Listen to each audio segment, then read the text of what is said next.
जय श्री राम सभी भाइयों को। स्वागत है आपका एक बार फिर आपके अपने यूट्यूब चैनल चाट बाबा ट्रेडर में। तो दोस्तों, एक और क्लास में आपका स्वागत है। तो आज का टॉपिक बहुत ही ज़्यादा इंटरेस्टिंग होने वाला है। तो चलिए शुरू करते हैं आज के टॉपिक पे चर्चा। तो आज के टॉपिक का नाम है मार्केट कैपिटलाइजेशन क्या होता है। तो मार्केट कैपिटलाइजेशन का मतलब होता है कि मार्केट की ओवरऑल कैप या मार्केट की वैल्यू, जो मार्केट के टोटल वैल्यू को शो करता है या रिप्रेजेंट करता है। ये बताता है कि कंपनी की मार्केट में कितनी कीमत है। ठीक है, तो उसे क्या कहते हैं, उसको मार्केट कैपिटलाइजेशन कहते हैं। जैसे आपकी मान के चलिए किसी का एक परचून की दुकान है और उसमें जो सामान है करीबन 2 लाख या 3 लाख का है, और जो उसमें लोग आते हैं तो आप आसानी से 40 से 50 हजार रुपए मंथली उस दुकान से कमा रहे हैं। तो आप अगर उसकी वैल्यू लगाओगे तो वैल्यू सामान की जो है वो 2 से 3 लाख प्लस जितना आप मंथली कमाते हो उसकी एक वैल्यू लगा के, वैल्यू ऐड करके अपना दुकान की कैपिटलाइजेशन बना सकते हो। ठीक है, तो चलिए आगे देखते हैं मार्केट कैपिटलाइजेशन की डेफिनेशन क्या होती है। तो मार्केट कैपिटलाइजेशन का मतलब होता है कि कंपनी के सभी बाकी शेयर की टोटल वैल्यू। तो इसका फॉर्मूला होता है market capital is equal to current share price into total number of outstanding share. जो बचे हुए शेयर है उससे करंट शेयर को मल्टीप्लाई करके आपकी वैल्यू निकल जाती है। तो सामने एग्जांपल भी दिया हुआ है, 10 करोड़ शेयर्स हैं, 50 रुपए शेयर का प्राइस है, तो market cap is equal to 500 crore. ठीक है, मार्केट कैप कितना हो गया, 500 करोड़। तो मार्केट कैपिटलाइजेशन कैसे कैलकुलेट करते हैं। तो शेयर की संख्या, सबसे पहले हम शेयर की संख्या देखते हैं। कंपनी के सभी आउटस्टैंडिंग शेयर्स की टोटल संख्या सबसे पहले हमें लेनी है। करंट प्राइस चेक करें तो सबसे स्टॉक का या शेयर का अभी क्या प्राइस चल रहा है उसको हमें चेक करना है।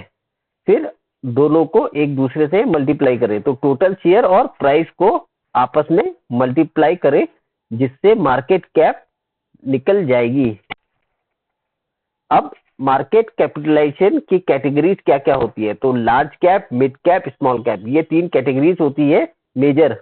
ठीक है, तो लार्ज कैप में क्या है, 20,000 करोड़ या उससे ज्यादा स्टेबल और स्टेबलाइज कंपनीज आती है। लार्ज कैप में कौन सी आती है, 20,000 करोड़ या उससे ज्यादा की जो स्टेबल कंपनीज होती है जिनका मार्केट कैप इतना है, वो लार्ज कैप में सेबी डाल देता है। मिड कैप में जो 5,000 करोड़ और 20,000 करोड़ के बीच ग्रोथ पोटेंशियल के साथ मॉडरेट रिस्क, ये मिड कैप की कैटेगरी में आती है, जिसमें 5,000 करोड़ से 20,000 करोड़ के बीच में ये सारा मार्केट कैप जिस कंपनीज का होता है वो मिड कैप में आती है।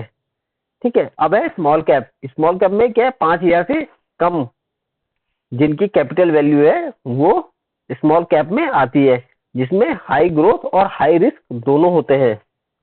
ठीक है, क्योंकि स्मॉल कैप से आप समझ रहे हो छोटी छोटी दुकान, छोटा बिजनेस। ठीक है, अब कल को ये बड़ा भी हो सकता है, ये लार्ज कैप भी हो सकता है, मिड कैप भी हो सकता है। तो इसमें हाई ग्रोथ और हाई रिस्क दोनों की इक्वल संभावनाएं रहती है। मिड कैप में भी सेम है कि मिड कैप लार्ज कैप भी बन सकता है और स्मॉल कैप में भी जा सकता है।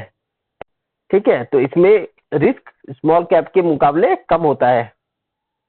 अब है मार्केट कैपिटलाइजेशन के कुछ महत्व। तो कंपनी साइज इंडिकेटर, तो इन्वेस्टर को बताता है कंपनी का साइज और मार्केट में उसकी पोजीशन क्या है। ठीक है, तो कंपनी साइज इंडिकेटर क्या बताता है, मार्केट में उसकी पोजीशन अभी फिलहाल क्या है, वो मिड कैप में है, स्मॉल कैप, मिड कैप में है, ये स्मॉल कैप में है या लार्ज कैप में है। अब risk return balance, large cap ज्यादा स्टेबल होते हैं, स्मॉल कैप्स में ज्यादा ग्रोथ और रिस्क दोनों हो सकते हैं। तो आपने रिस्क के हिसाब से, आपका रिस्क क्या है, रिटर्न क्या है, आपको रिटर्न कितना चाहिए, उस हिसाब से आप मार्केट कैपिटलाइजेशन मतलब जिसकी कैपिटल मार्केट कैप कम ज्यादा चुन सकते हैं। तो अगर ज्यादा कैपिटल वाली है तो वो एक क्या है, स्टेबल कंपनीज है जो कि ऑलरेडी ग्रोथ कर चुकी है।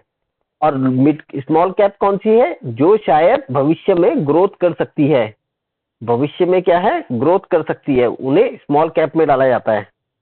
ठीक है, अब हम उसी हिसाब से पोर्टफोलियो डाइवर्सिफिकेशन, मार्केट कैपिटलाइजेशन के मार्केट कैप से आप अपना पोर्टफोलियो डाइवर्सिफाई कर सकते हैं और रिस्क को मैनेज कर सकते हैं। मतलब कुछ मिड कैप स्टॉक आपने ले लिए, कुछ स्मॉल कैप ले लिए, कुछ लार्ज कैप ले लिए, ताकि आपका रिस्क मैनेज रह सके। इंडेक्स वेटेज, मार्केट इंडाइसेस जैसे सेंसेक्स और निफ्टी में कंपनी वेटेज डिसाइड करने के लिए मार्केट कैप यूज होता है। अब समरी और कॉल टू एक्शन। तो quick understanding market cap cap एक क्विक वे है कंपनी की मार्केट वैल्यू समझने के लिए। ठीक है, अब निवेश करते वक्त कंपनी की मार्केट कैप जरूर देखें, ये आपको सही डिसीजन लेने में मदद करेगा।